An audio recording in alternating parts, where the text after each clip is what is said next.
जय हिंद साथियों, मैं सी एस सुशील सुखीजा आपके लिए लाया हूँ टैक्स अपडेट। साथियों, सरकार 1 अक्टूबर 2020 से टीसीएस के प्रावधान सेल ऑफ गुड्स के ऊपर लागू करने वाली है। टीसीएस मतलब टैक्स कलेक्शन एट सोर्सेस। तो आइए जानते हैं कि क्या है टैक्स कलेक्शन एट सोर्सेस, क्या रिस्पॉन्सिबिलिटी रहेगी बायर की, क्या रिस्पॉन्सिबिलिटी रहेगी सेलर की। साथियों, tax collection at source TDS का जस्ट एक अपोजिट वर्जन है। जैसे कि टीडीएस में हम पेमेंट करते वक्त पेमेंट की हुई राशि से कुछ अमाउंट टैक्स का डिडक्ट करके उसे सरकारी खजाने में जमा करते हैं, उसी के ठीक विपरीत टीसीएस है। टीसीएस में जो पैसा कलेक्ट करेगा वो पैसा कलेक्ट करते वक्त टैक्स की राशि जोड़ के कलेक्ट करेगा और उसे सरकारी खजाने में जमा करेगा। सेल ऑफ गुड्स के केस में सेलर जो होता है वो बायर से एक टैक्स की राशि, इनकम टैक्स टीसीएस की राशि कलेक्ट करेगा और उसे सरकारी खजाने में जमा करेगा। तो आइए जानते हैं क्या रिस्पॉन्सिबिलिटी रहेगी सेलर की और टीसीएस कैसा वर्क करेगा।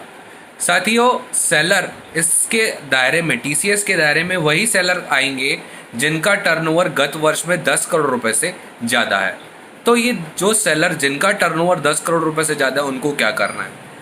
अगर आपका टर्नओवर पिछले साल में 10 करोड़ से ज़्यादा है तो आपको उन बायर से, आपके उन ग्राहकों से जिनके साथ साल में 50 लाख से ज़्यादा का बिजनेस हो रहा है, मतलब 50 लाख से ज़्यादा का सेल आपने किया है, तो जो 50 लाख से ऊपर की राशि आप वसूल करेंगे उसमें 0.1% टीसीएस वसूल करेंगे at the time of receipt of the payment. जब आप उससे पैसा रिसिप्ट करेंगे और उस पैसे को अगले माह की 7 तारीख को सरकारी खजाने में आप जमा करेंगे।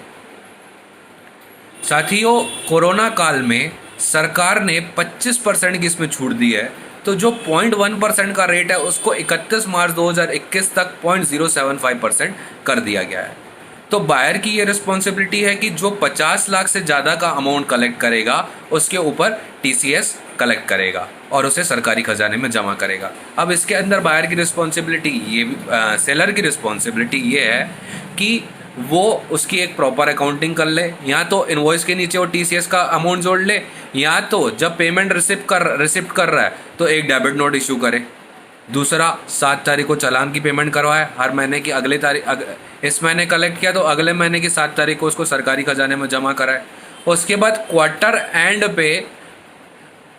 एंड होता है, उसके अगले माह की 15 तारीख को टीसीएस का रिटर्न दाखिल करवाए और ठीक उसके 15 दिन बाद, रिटर्न दाखिल कराने के ठीक 15 दिन बाद 30 तारीख को एक टीसीएस का सर्टिफिकेट जनरेट करके बायर को दे। तो ये रिस्पॉन्सिबिलिटी थी सेलर की। अब बायर की क्या रिस्पॉन्सिबिलिटी है। तो बायर को तो पहले ये सोचना है कि मैं किस पार्टी से 50 लाख से ऊपर का माल खरीद रहा हूँ। अगर उससे 50 लाख का माल ज़्यादा खरीद रहा हूँ तो सबसे पहले तो उसको जाके पैन नंबर दे दें।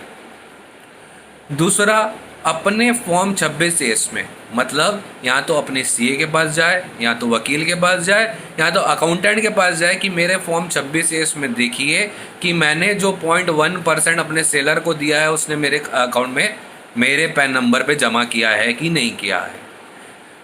तीसरी बात, जो रिस्पॉन्सिबिलिटी सेलर की 30 तारीख को देने की सर्टिफिकेट, तो बायर की भी रिस्पॉन्सिबिलिटी लेने की। तो बायर अपने सेलर को क्वार्टर एंड के अगले माह की 30 तारीख के बाद से उसे एक रिमाइंडर भेज दे कि भैया हमारा टीसीएस सर्टिफिकेट हमें दो।